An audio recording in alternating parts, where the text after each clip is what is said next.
নলবাৰীৰ কয়াকুছি বল শ্ৰী শ্ৰী গোপাল থানত সনাতন ধৰ্মালোচনী সভা গোপাল থানত 63 সংখ্যক ধৰ্মালোচনী সভাৰ আজি দ্বিতীয়টো দিন ধৰ্মধ্বজা উত্তোলন কৰে এনবি নিউজৰ শ্ৰী এমডি নিপেন দাসে নিপেন দাসক উদযাপন সমিতিৰ বিপুল আদৰণি জনোৱা দেখিবলৈ পোৱা গৈছে আৰু বৰ্ণিল শোভাযাত্ৰাৰে এনেদৰে আদৰি লৈ যায় সিএমডি নিপেন দাসক থানখনৰ আন্তঃগাঁথনি উন্নয়নৰ বাবে 2 লাখ টকাৰ অনুমোদন সিএমডি নিপেন দাসৰ আৰু ধৰ্মধ্বজা উত্তোলনৰ পাছতেই উলিওৱা হয় ভাগৱত শোভাযাত্ৰা তিনিদিনীয়া কাৰ্যসূচীৰে আয়োজন কৰা হৈছে এই ধৰ্মালোচনী সভাখন সমগ্ৰ অঞ্চলটোতে বিৰাজ কৰিছে এক আধ্যাত্মিক পৰিবেশে আমি দেখুৱাইছো নলবাৰীৰ পৰা পৰিবেশ আৰু এনেদৰে সিএমডি নিপেন দাসক উদযাপন সমিতিয়ে বিপুলভাৱে আদৰণি জনোৱা দেখিবলৈ পোৱা গৈছে আৰু এই মুহূৰ্তত আমাক সেই ঠাইৰ পৰা সবিশেষ জনাব আমাৰ নলবাৰীৰ সতীৰ্থ আছে চন্দন শৰ্মাই কয়াকুছি যি বোলপুখুৰী পাৰ যি সনাতনী ধৰ্ম যি ধৰ্মালোচনী সভা এই 63 সংখ্যক সনাতন ধৰ্মালোচনী সভা আৰু দেখিবলৈ পোৱা গৈছে আজি দ্বিতীয়টো দিন আৰু এই দ্বিতীয়টো দিনৰ যি পতাকা উত্তোলন কাৰ্যসূচী আৰু এই পতাকা উত্তোলন কাৰ্যসূচীৰ শুভাৰম্ভ কৰিবলৈ এনবি নিউজৰ যি সিএমডি নিপেন দাস ডাঙৰীয়া এই মুহূৰ্তত আহি পাইছে আৰু দেখিবলৈ পোৱা গৈছে এক বাগৰুম্বা নৃত্যই হওক বা এনেধৰণে ঢোল খোল লৈ বা বিহু নৃত্যৰ জৰিয়তে দেখিবলৈ পোৱা গৈছে এনেধৰণে আজি আদৰি অনা এক পৰিৱেশ দেখিবলৈ পোৱা গৈছে আধ্যাত্মিক পৰিৱেশ আৰু এনেধৰণে নামঘোষাৰে আদৰি অনা হৈছে যি এনবি নিউজৰ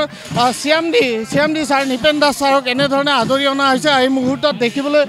পোৱা গৈছে আৰু যে আজি দ্বিতীয় দিনৰ কাৰ্যসূচী আৰু এই দ্বিতীয় দিনৰ কাৰ্যসূচীত দেখিবলৈ পোৱা গৈছে এনেধৰণে এক আধ্যাত্মিক পৰিৱেশ ৰাতিপুৱাৰ পৰা বিভিন্ন কাৰ্যসূচী দেখিবলৈ পোৱা গৈছে আৰু ইতিমধ্যে যি ঢোল খোল যি বাগৰুম্বা নৃত্যৰে এনেধৰণে নামঘোষা প্ৰদৰ্শন কৰি এনবি নিউজৰ যি সিএমডি নিপেন দাস ছাৰক এনেধৰণে আদৰি অনা হৈছে আৰু এই যি সভাস্থলীত এনেকৈ যি সিএমডি ছাৰ গৈ ইয়াতে সভাস্থলীত পতাকা উত্তোলন কাৰ্যসূচীত অংশগ্ৰহণ কৰিব প্ৰায় সহস্ৰাধিক ৰাইজৰ উপস্থিতিত দেখিবলৈ পোৱা যাব আজি যি পতাকা উত্তোলনৰ কাৰ্যসূচী এই ধৰ্মালোচনী যি সনাতনী ধৰ্মালোচনী সভাৰ এই যি প্ৰথম কাৰ্যসূচী যি পতাকা ধৰ্মধ্বজা উত্তোলনেৰে এই কাৰ্যসূচীৰ শুভাৰম্ভ কৰা হ'ব ইতিমধ্যে এনবি নিউজৰ যি এনআৰডি গ্ৰুপৰ পৰিচালনা সঞ্চালক এই মুহূৰ্তত এনবি নিউজৰ অধ্যক্ষ সিএমডি ছাৰক আদৰি অনা হৈছে দেখিবলৈ পোৱা গৈছে লোকাৰণ্য এক পৰিৱেশ যিহেতু সনাতনী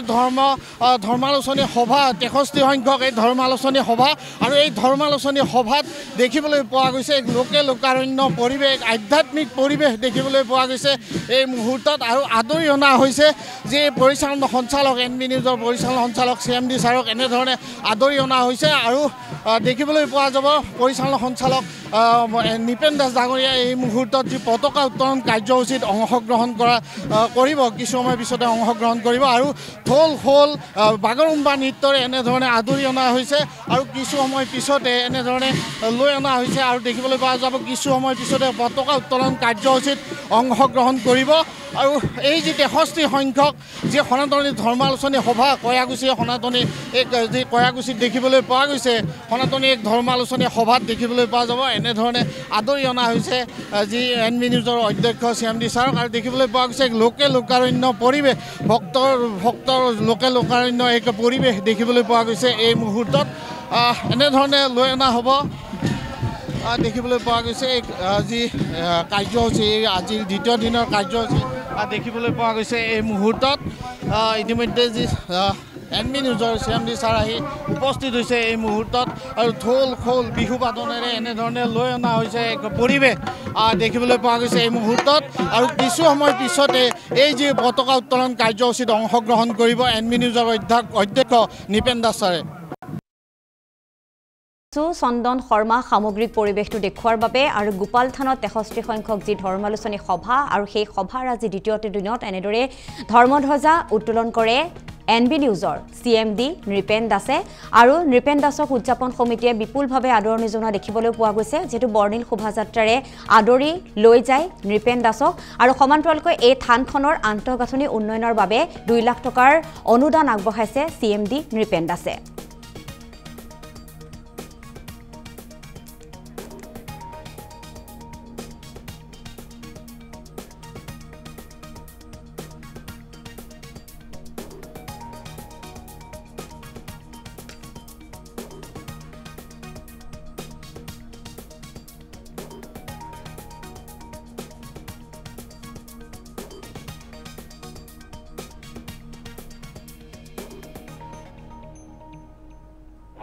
অন্তৰত লাগিছে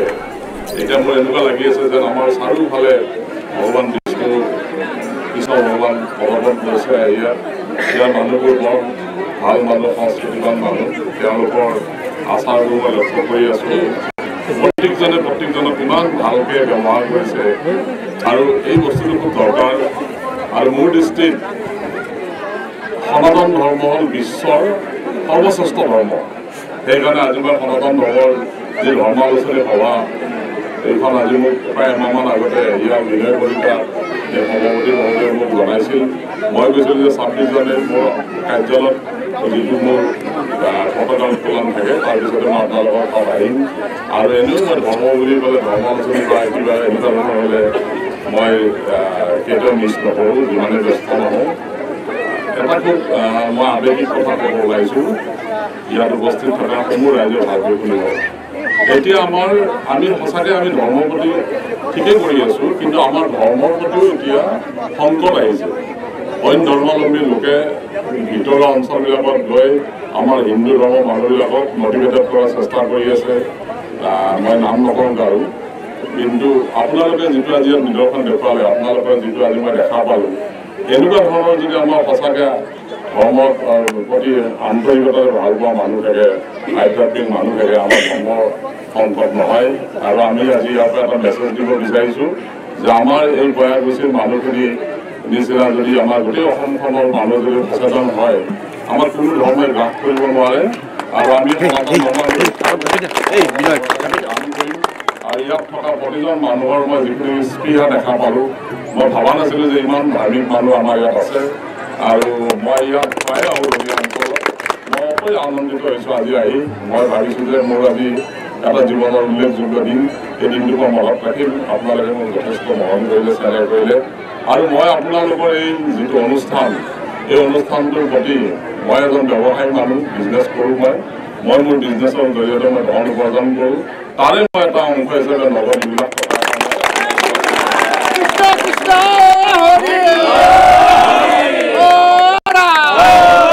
আমি আমাৰ ধৰ্মটো আমি ৰক্ষা কৰিব লাগিব প্ৰতিজন আমি হিন্দু ধৰ্মী মানুহ সজাগ হ'ব লাগিব মই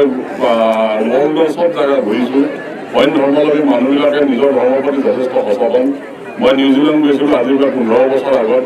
তাত যদি 5জন মানুহ লগ খাই তাত এটা চাৰ্জ দেখা পোৱা যায় কিন্তু আমাৰ ইয়াত দেখা যায় যে এখন গাঁৱত 20,000 মানুহ আছে কিন্তু নামঘৰটোৰ অৱস্থা একেবাৰে বেয়া গতিকে এইটো হ'ব নাপায় আমি প্ৰথমতে আমাৰ ঘৰটো যেনেকৈ লাগে আমাৰ নামঘৰটো লাগিব মন্দিৰটো লাগিব আমাক এটা ক্লাব লাগিব এইখিনি আমি যথেষ্ট সচেতন হ'ব লাগে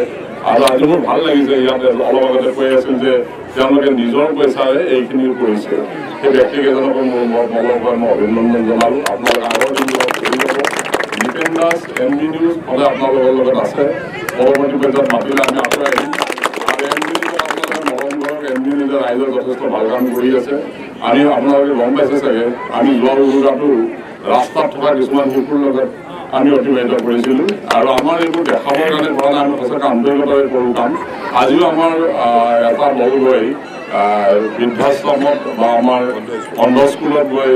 26 জানুৱাৰী পালন কৰি আছে এইটো আপোনালোকে সন্ধিয়া দেখা পাব যোৱা আমাৰ যোৱাকালি এটা অনুষ্ঠান হৈ গৈছিল আমি 1971 চনত যিখিনি আমাৰ অসমীয়া মানুহে সাৰ্জিকেল ষ্ট্ৰাইক কৰিছিল তেওঁলোকক আজি আমি এটা অনুষ্ঠান কৰিছিলোঁ আজি আপোনালোকে এইটো উপভোগ কৰিব পাৰিব সন্ধিয়া 7:30 বজাত আছে অটল বিহাৰী বাজপেয়ীৰ দিনত 91ত সাৰ্জিকেল ষ্ট্ৰাইক কৰা বুলি কৈ থাকে কিন্তু 71তো সাৰ্জিকেল ষ্ট্ৰাইক কৰিছিল আৰু সেই বীৰকেইজন আমাৰ অসমীয়া বীৰ আছিল তাত 5জন তাৰে 3জনক যোৱাকালি আমি সম্বৰ্ধনা জনাইছিলোঁ তেওঁলোকে আৱেগিক হৈ কান্দি গৈছিল যে আমাক চৰকাৰে আজিলৈকে নজনালে ভাৰতবৰ্ষৰ ৰাষ্ট্ৰপতি মেডেল দিলে কিন্তু অসম চৰকাৰে আমাক নিদিলে গতিকে মই ভাবোঁ ইয়াতো বহুত বীৰ আছে মোৰ দেউতা স্বাধীনতা সেনানী আছিল মোৰ দেউতাই মোক কৈছিল যে তেওঁ 4জন ইংৰাজক নিজে ভগাই দিছিল মানে এই সময়ত মানে বহুত যথেষ্ট তেখেতৰ গাত শক্তি আছিল আৰু এই শক্তিটো আপোনালোককো লাগিব যদি ধৰ্ম ৰক্ষা কৰিব পাৰে ধৰ্ম ৰক্ষাৰ কাৰণে শক্তি যথেষ্ট দৰকাৰ আপোনালোকে আৰু মই এটা কথা কওঁ সনাতন ধৰ্ম আমাক আৰু এটা বস্তু দেখুৱাইছে মানুহৰ প্ৰতি উদাৰতা আৰু ভাতৃত্ববোধ এইটো সনাতন ধৰ্মৰ মূল মন্ত্ৰ গতিকে ভাতৃত্ববোধটো সদায় ৰাখিব ইয়াত মোৰ খুব ভাল লাগিল যে এজনে আনজনক সেৱা কৰে বৰ ভাল আপোনালোক সংস্কৃতিবান মানুহ এই গাঁওখনৰ পৰা মই এটা মেছেজ পালোঁ যে ইয়াতো বহুত ভাল মানুহ আছে আমাৰ অসমত বহুত ভাল মানুহ আছে গতিকে আমি আৰু মই আপোনাক কিছু কি কৰোঁ মই মোৰ অঞ্চলত এইবিলাক কাম কৰিম আৰু আপোনালোকৰ শেষত সশব্দ প্ৰণাম জনালোঁ আপোনালোকক মৰম জনালোঁ জয় সনাতন ধৰ্ম। আজি আমি আমাক কয়াকুছি গাঁৱৰ পৰা ধৰ্ম সভাত আলোচনী সভাত মাতিছিল তো আজি আমি এনবি নিউজৰ পৰা দাদুমণি বৰা আৰু মই আহিলোঁ আহি ইয়াত ধৰ্মৰ যিখন ধ্বজা সেইখন আমি উত্তোলন কৰিলোঁ ইয়াত আহি খুব ভাল লাগিল ইয়াৰ মানুহবোৰ বহুত ধাৰ্মিক আৰু এওঁলোকৰ সনাতন ধৰ্মৰ যিখন আজি মহাসভা আছিল সেইখন যোৱাকালিও আছিল তো ইয়াত যথেষ্ট সংখ্যক মই লোক দেখা পাওঁ আৰু আটাইখিনি ধাৰ্মিক ব্যক্তি এখেতসকলে সনাতন ধৰ্মৰ যাতে বহুল প্ৰচাৰ হয় তাৰ বাবে কাম কৰি গৈছে প্ৰায় 63 বছৰত ভৰি দিলে আমি আশা কৰিছোঁ এওঁলোকে এনেকৈ কাম কৰি গৈ থাকিব অকল এইটো অঞ্চলে নহয় ঘগাবৰ অঞ্চলে নহয় এই মেছেজটো দি গোটেই অসমখন এওঁলোকে আগুৰি লওক এওঁলোকে আৰু আন আন গাঁওবিলাককো কওক আপোনালোকে আমাৰ নিচিনাকৈ কৰক আৰু এনেকৈ আমি আমাৰ ধৰ্মটো ৰক্ষা কৰিব লাগিব সনাতন ধৰ্মৰ যিটো মূল মন্ত্ৰ ভাতৃত্ববোধ মানৱতাবাদী এইবিলাক আমি প্ৰচাৰ কৰিব লাগিব আমাৰ সনাতন ধৰ্মটো যাতে আমি বিশ্বৰ মোৰ দৃষ্টিতে 1 নম্বৰ ধৰ্ম সনাতন ধৰ্ম গতিকে বিশ্বত যাতে বহুলভাৱে আমি প্ৰচাৰ কৰিব পাৰোঁ ইতিমধ্যে বহুত লোকে কাম কৰি আছে তাৰ কাৰণে তেখেতসকলক মই অভিনন্দন জনালোঁ আৰু আজি ইয়াত উপস্থিত সমূহ ৰাইজকে আমি এনবি নিউজৰ ফালৰ পৰা হিয়া ভৰা ওলগ জনালোঁ আৰু এইখিনিতে মই আৰু এটা কথা কৈছোঁ যে অহা 2 তাৰিখে আমাৰ এনবি নিউজৰ দ্বিতীয় বাৰ্ষিক হ'ব আৰু আমি আজি আমাৰ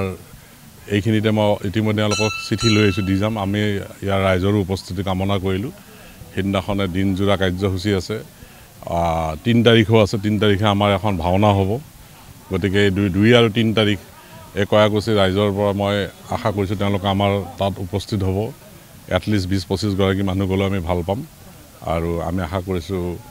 তেওঁলোক যাব আমাৰ অনুষ্ঠানত আৰু আজি মই মোৰ ফালৰ পৰা মই 2 লাখ টকা মই তেওঁলোকক দিম বুলি ক'লোঁ আৰু ইতিমধ্যে মোক সভাপতি মহোদয়ে জনাইছে তেওঁলোকৰ বিভিন্ন ধৰণৰ কাম চলি আছে মোক দেখুৱালেও আৰু পৰৱৰ্তী পৰ্যায়ত মই পাৰিলে আৰু সহায় কৰিম এককালীনভাৱে মই 2 লাখ টকা দি তেওঁলোকৰ যাতে কামখিনি চলি থাকে এইটো জাষ্ট মই তেওঁলোকক এটা উদ্গীৰণ মানে এটা মোৰ ফালৰ পৰা মই তেওঁলোকক এটা বুষ্টিং কৰিছোঁ যাতে তেওঁলোকে কামখিনি কৰিব পাৰে আৰু মোৰ নিচিনাকৈ মানুহ আগবাঢ়ি আহিব লাগে আমি আমাৰ ধৰ্ম ৰক্ষা কৰিব লাগে কৰ্মৰ লগতে ধৰ্ম লাগিব গতিকে মই সমূহ ৰাইজৰ ভোগালী বিহুৰ ওলগ জনালোঁ আৰু নতুন বছৰৰ শুভেচ্ছা জনালোঁ আৰু এই অঞ্চলৰ গোটেইখিনি ৰাইজৰ যাতে সুস্বাস্থ্যৱান হৈ থাকে তেওঁলোকে এইদৰে ধৰ্মৰ কাম কৰিব পাৰে আশা কৰিলোঁ তেওঁলোকে কৰি যাব সনাতনী ধৰ্ম এই হাতামবুঢ়ীয়া সনাতনী ধৰ্মৰ এখন ধ্বজা লৈ এই অঞ্চলৰ ৰাইজসকলে 63টা বৰ্ষ অতিক্ৰম কৰিছে তেখেতলোক সকলো এই বৃহত্তৰ অঞ্চল একত্ৰিত হৈ শ্ৰী গোপাল আটাৰ শ্ৰীচনত সেৱালৈ তেওঁলোকে সনাতন সভ্যতা সনাতনী সংস্কৃতি সনাতনী পৰম্পৰাক আগবঢ়াই লৈ গৈছে আৰু এই আমাৰ যি সভ্যতা সংস্কৃতি লগতে আমাৰ যি ধৰ্মীয় বোধ বা ধৰ্মৰ ক্ষেত্ৰত আমাৰ যি বিচাৰবোধ আছে সেই সকলোখিনি তেখেতসকলে লৈ আগবাঢ়ি যোৱাটো আৰু একত্ৰিত হোৱাটো খুব এটা ডাঙৰ বিষয় আৰু সেই বিষয়টো তেওঁলোকে ইমান সুন্দৰভাৱে ইয়াত ধৰি ৰাখিছে হঠাতে আপ্লুত হৈছোঁ যেহেতু এই সময়খিনিত আমাৰ ধৰ্মৰ ওপৰত বিভিন্ন ধৰণৰ আগ্ৰাসন চলিছে এই আগ্ৰাসনখিনি ওপৰাই তেওঁলোকে এই অঞ্চলটোক পৃথক ৰূপে প্ৰতিষ্ঠা কৰিবলৈ যি আগবাঢ়ি